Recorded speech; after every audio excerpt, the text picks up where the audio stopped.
film that I'm intrigued with, and it's The Conqueror, where all the radiation seems to have contributed to the death of... In December 2025, something remarkable happened.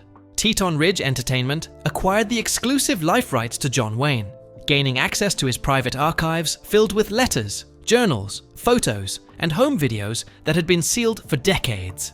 The announcement promised to introduce the Duke to a new generation. But here's what they didn't mention in the press release. There's a dark secret buried in those archives, a story Hollywood has tried to forget for almost 70 years. A story about how the industry's greed and the government's lies slowly poisoned one of America's greatest heroes.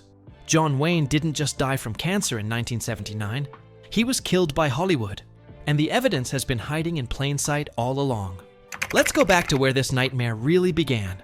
It's 1954. John Wayne is at the absolute peak of his career. He's 47 years old, a household name, and Hollywood's most bankable star. Directors want him. Studios need him. But Wayne has a problem. He's been typecast as the tough American cowboy, and while it's made him rich and famous, he's starting to feel trapped by it. That's when an opportunity lands on his desk. A script for a historical epic about Genghis Khan, the Mongolian warlord who conquered half the known world in the 13th century. It's the kind of role actors dream about. Big, bold, different. The original plan was to cast Marlon Brando, one of the most talented actors of the era. But Brando backed out. Wayne saw his chance. He fought hard for this role. He wanted to prove he could do more than just play cowboys and soldiers. Looking back now, fighting for that role might have been the biggest mistake of his life. The movie was called The Conqueror, and it was being produced by billionaire Howard Hughes through RKO Radio Pictures. The budget was massive for the time, a staggering $9 million. Everything about this production screamed prestige and ambition. But there was something else about this movie, something the producers knew but didn't tell the actors. The filming location they'd chosen was about to become one of the deadliest places on Earth. They decided to shoot The Conqueror in the Utah desert, just outside a small town called St. George. Beautiful landscapes, perfect for a historical epic. Remote enough that they could work without interruption. The location scouts loved it. Howard Hughes approved it immediately. Here's what they didn't put in the production notes. St. George sits exactly 137 miles downwind from the Nevada test site. The same Nevada test site where the United States government had been exploding atomic bombs since 1951. And here's the really terrifying part. In 1953, just 1 year before The Conqueror started filming, the government conducted 11 above-ground nuclear weapons tests at that site as part of something called Operation Upshot Knothole. These weren't small explosions. One bomb called Simon measured 43 kilotons. Another called Harry was 32 kilotons. To put that in perspective, the atomic bomb dropped on Hiroshima was only 13 kilotons. Those massive mushroom clouds rose tens of thousands of feet into the sky. Desert winds carried radioactive fallout across Nevada and Utah, settling like invisible death across the landscape. The soil around St. George became contaminated with long-lasting radiation. The water absorbed it. The air carried it. And nobody told the people who lived there. Local ranchers started noticing something strange. Their sheep were dying mysteriously. Healthy animals would suddenly develop strange symptoms and drop dead. When they complained to the government, officials blamed the ranchers for negligence. They said the ranchers weren't taking care of their livestock properly. It was a lie. Those sheep were dying from radiation poisoning. The Atomic Energy Commission kept insisting to the residents of St. George that there was no danger, that everything was perfectly safe. They had scientists ready with reassuring statements. They had official documents guaranteeing public safety. All of it was carefully constructed deception. And when Howard Hughes and his production team came looking for a filming location, government officials gave them the exact same reassurances. Don't worry, they said. The area is completely safe. No health risks whatsoever. So in the summer of 1954, over 220 cast and crew members descended on that contaminated desert to begin filming The Conqueror. 3 months in a nuclear wasteland. The conditions on set were brutal from day one. The Utah desert in summer is unforgiving. Temperatures regularly hit 120 degrees Fahrenheit. The actors had to wear heavy period costumes in that heat, pretending to be Mongolian warriors while the sun beat down mercilessly. But the heat was the least of their problems. The scenes required massive action sequences with horses, explosions, and dramatic fight scenes. All of this kicked up enormous clouds of dust. Sometimes they used industrial fans to create dust storms for dramatic effect. That radioactive soil that had been sitting there absorbing fallout for over a year was now being stirred into the air, getting into everyone's lungs with every breath.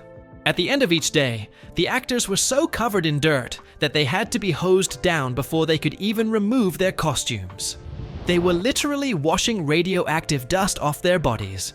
John Wayne supposedly brought a Geiger counter to the set. Photographs exist of him holding it. According to reports, the device made so much noise when he pointed it at certain rocks that he thought it was broken.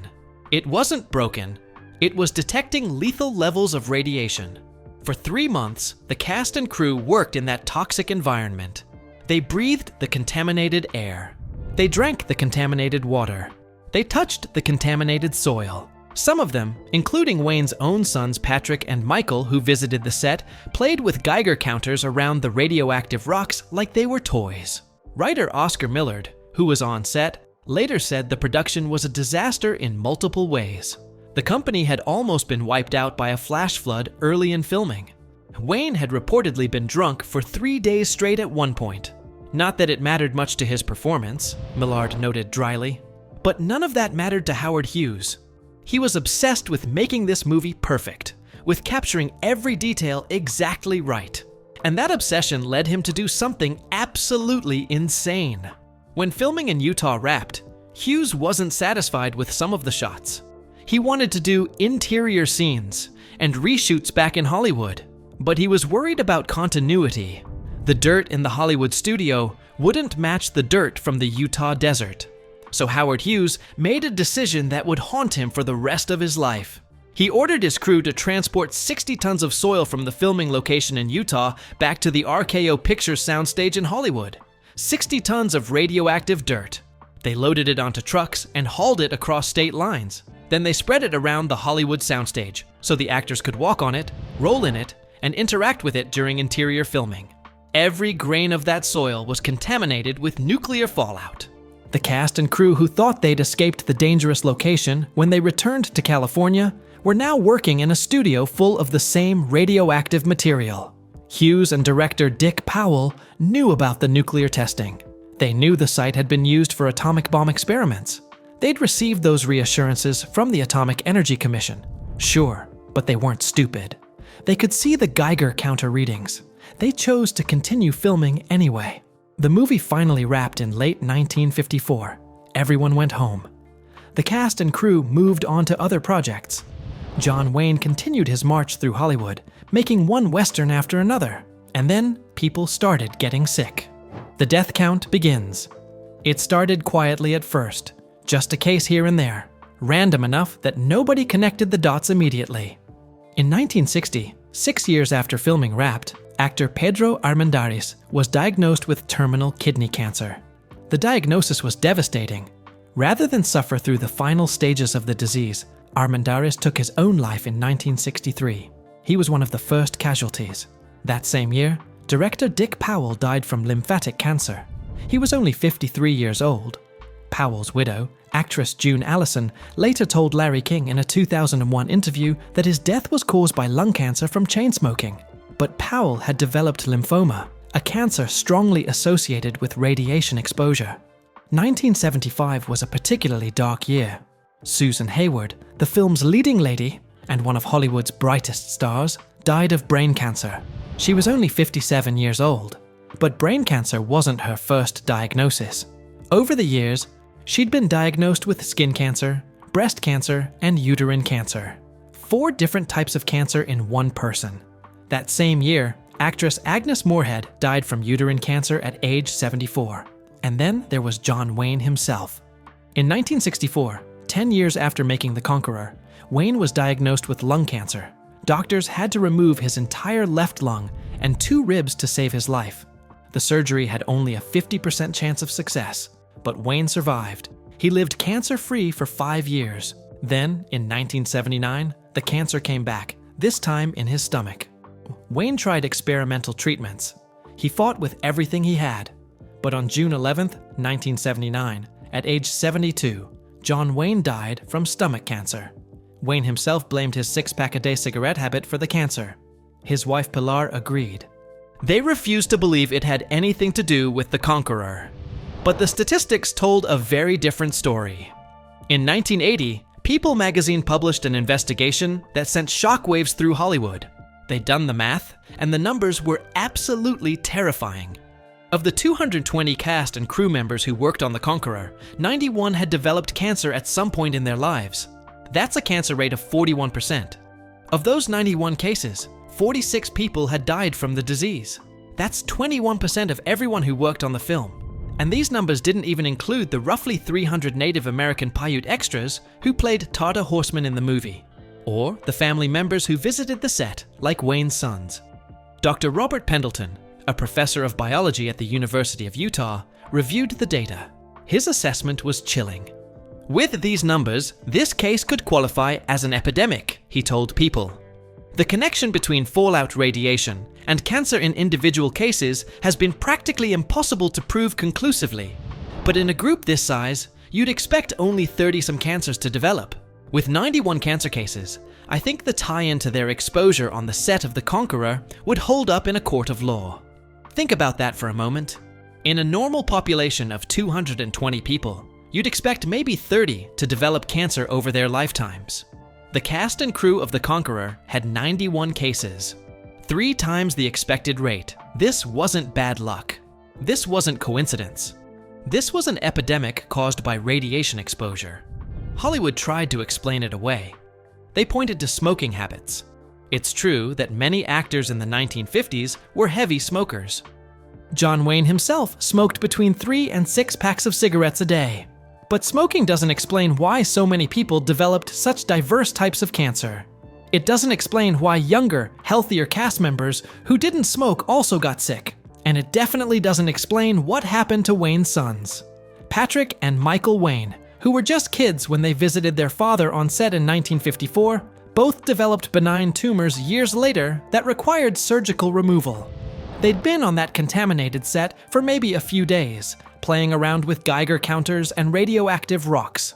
A few days of exposure was enough to give them tumors. The cast and crew had worked there for 3 months. The government's deadly secret. As more information came to light through declassified documents, the full scope of the government's deception became clear.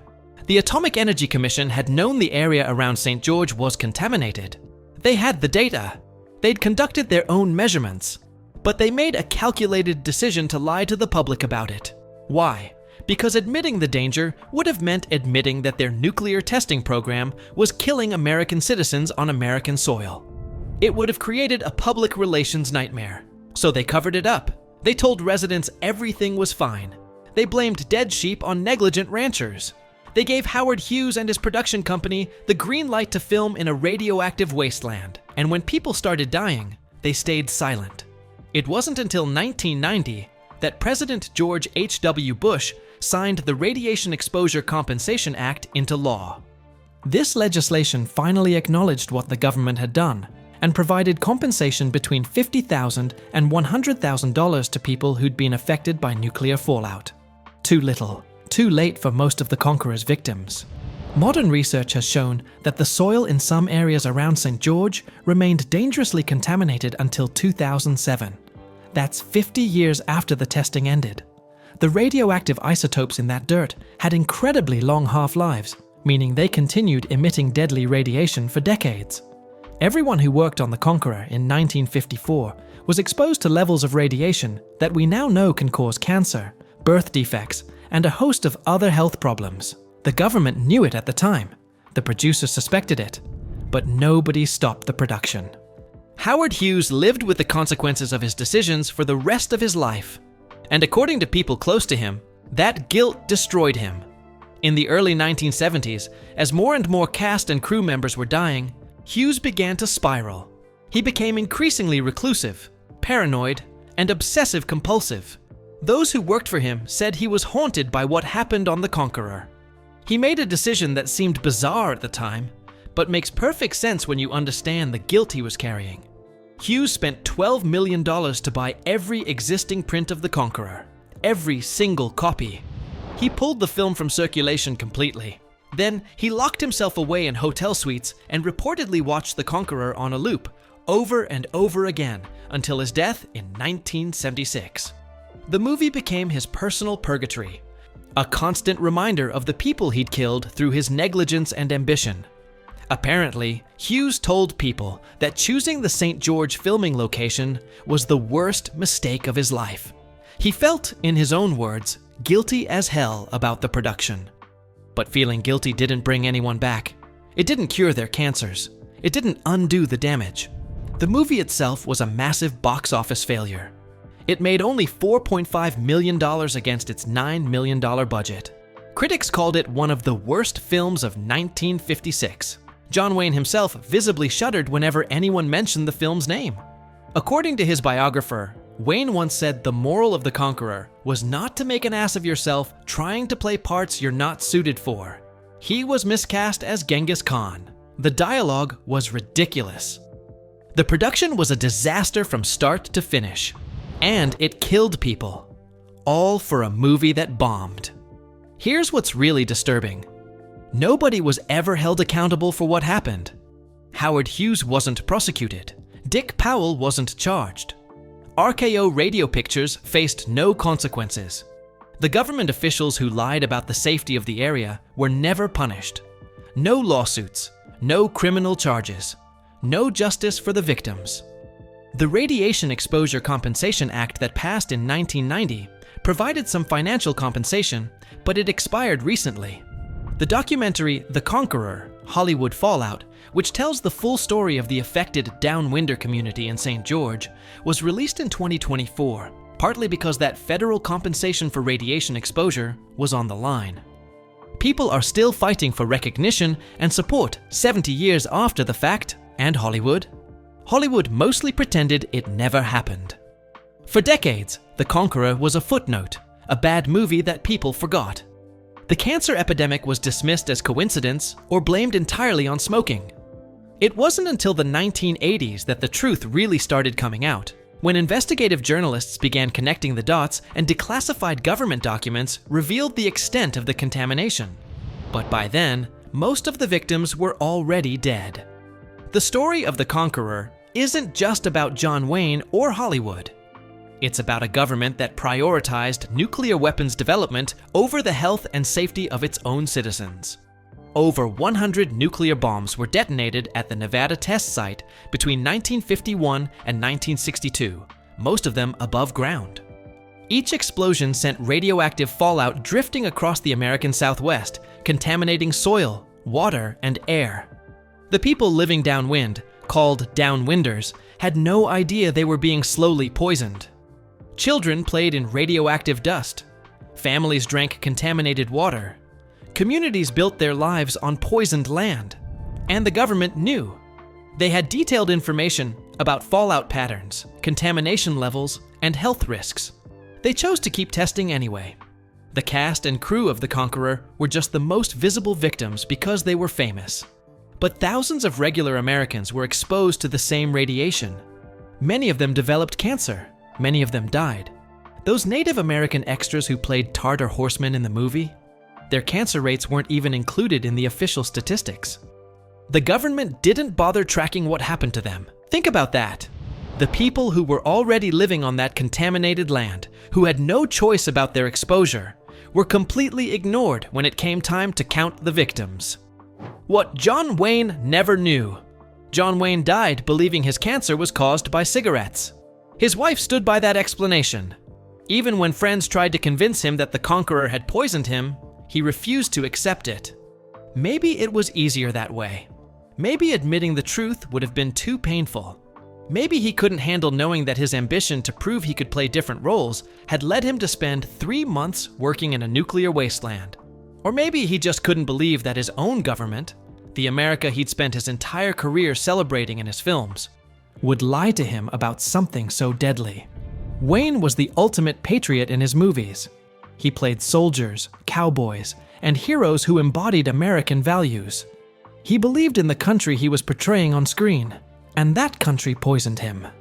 His sons Patrick and Michael, who developed those tumors from just visiting the set, have had to live with the knowledge that playing with contaminated rocks as children nearly killed them.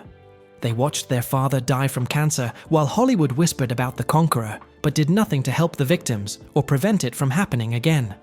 In 2024, almost 70 years after The Conqueror was filmed, director Peter Glendinning released The Conqueror: Hollywood Fallout. The documentary tells the full story of what happened, featuring interviews with Wayne's and Hayward's sons, conservative talk radio host Michael Medved, and members of the Downwinder community. Glendinning said that what started as a project about a terrible movie became something much bigger as he researched the atomic testing and its effects. His goal was to make it entertaining enough that general audiences could understand what had happened. He even used the movie's most absurd features, like the flowery pseudo-Shakespearean dialogue written for Marlon Brando that sounded ridiculous coming from John Wayne, to add some levity to an otherwise depressing story. The documentary revealed details that had been buried for decades. How Hughes shipped those 60 tons of radioactive dirt to Hollywood. How the Atomic Energy Commission reassured everyone while knowing the area was contaminated. How nearly half the cast and crew developed cancer within 25 years. And it raised uncomfortable questions about accountability and justice that still haven't been answered. Even now, even with all the evidence, there are people who insist the cancer epidemic among the Conqueror's cast and crew was just bad luck. They point to the fact that epidemiologists warn about the difficulty of definitively identifying a single cause for one cancer. They'll tell you that the average lifetime cancer risk for American males is around 40%, and for females around 37%. The 41% rate among the cast and crew isn't that much higher, they argue. But that argument falls apart when you look at the details. These weren't random people from across America with typical cancer risk factors. This was a specific group of people who all worked in the same contaminated location for months. Many of them developed multiple types of cancer. Many of them got sick unusually young. And the statistical analysis by Dr. Pendleton was clear. You'd expect around 30 cancer cases in a group of 220 people. They had 91. That's not within normal variation. That's an epidemic. The smoking excuse doesn't hold up either. Yes, many people smoked in the 1950s, but not everyone on the Conqueror was a smoker.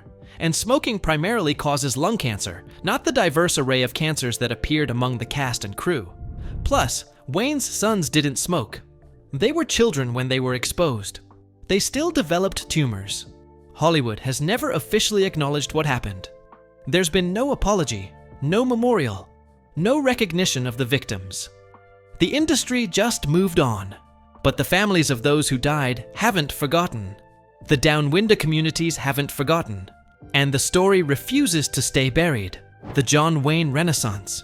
Here's the really strange twist to this story. In December 2025, Teton Ridge Entertainment announced they'd acquired John Wayne's life rights and access to his extensive personal archives.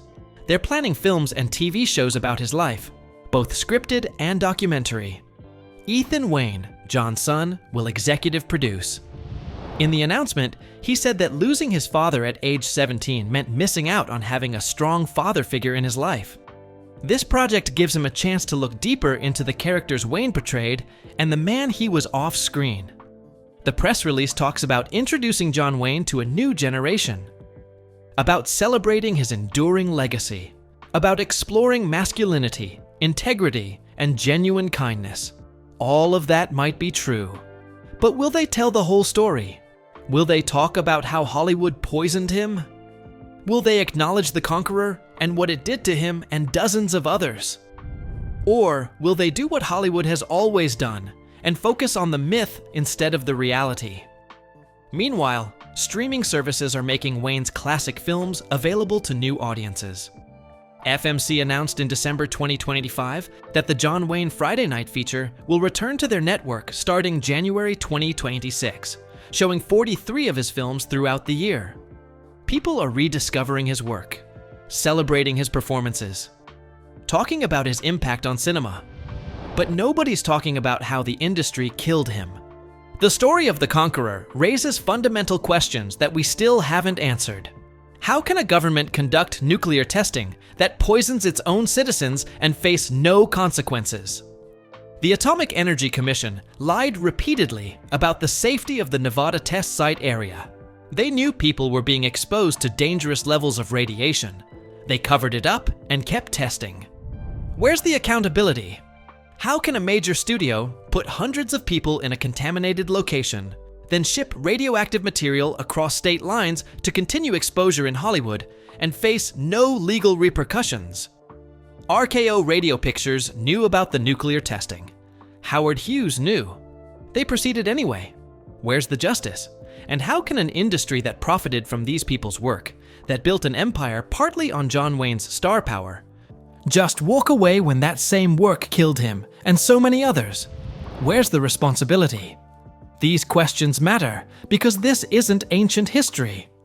The Radiation Exposure Compensation Act that provided some relief to downwinders expired recently. Communities are still fighting for recognition and support. The health effects of radiation exposure continue through multiple generations. And we're still making movies in potentially dangerous locations, still prioritizing production schedules over safety, still letting studios and governments make decisions that put people at risk. John Wayne died believing he'd smoked himself to death. He never fully accepted that Hollywood and the government had poisoned him. Maybe that was a mercy. Maybe knowing the truth would have been too painful. But we know the truth now. We have the documents, the statistics, the testimonies. We know that 91 people who worked on one movie all developed cancer. We know the filming location was contaminated with radioactive fallout. We know the government lied about it being safe. We know Howard Hughes felt so guilty that he spent $12 million to buy every print of the movie and spent his final years watching it obsessively while locked in hotel suites. We know that The Conqueror wasn't just a bad movie. It was a death sentence for nearly half the people who made it. And we know that nobody was ever held accountable. John Wayne's legacy is complicated. He was a complicated man who made complicated choices. He fought for a role that killed him because he wanted to prove he was more than just a cowboy actor. That ambition, that pride, that desire to be taken seriously as an artist led him to spend 3 months working in a radioactive wasteland. Was it worth it? Ask the 46 people who died. Ask their families. Ask the communities around St. George who are still dealing with the health effects of nuclear testing 70 years later. The answer is obvious. It wasn't worth it. Not even close. But Hollywood got what it wanted. They got their footage. They got their movie. And when it all went wrong, they just moved on to the next project. As Teton Ridge Entertainment prepares to tell John Wayne's story to a new generation, they have a choice. They can perpetuate the myth, the legend of the Duke, the American icon who never wavered and never failed. The simple story that sells merchandise and streaming subscriptions. Or they can tell the truth, the whole truth, including the part where Hollywood's negligence and the government's lies slowly poisoned one of America's greatest stars. They can acknowledge the conqueror. They can name the victims. They can demand accountability for what happened. They can make sure this never happens again.